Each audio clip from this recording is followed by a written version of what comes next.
Magandang hapon sa ating mga kababayan. At ang tayong tatalakayin po natin ay regarding po ito sa mga NGOs kung may karapatan bang sumita o magbukas ng compartment ng motor.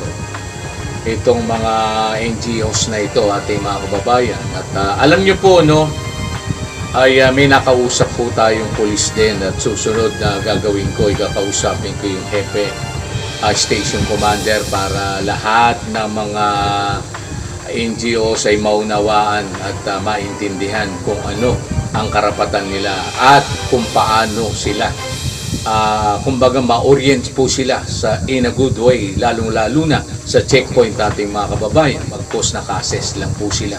Ang may karapatan na gumawa po noon ay ating mga PNP. Sila po sapagkat yan po ay talagang nag-training sila kung ano po yung dapat nilang gawin.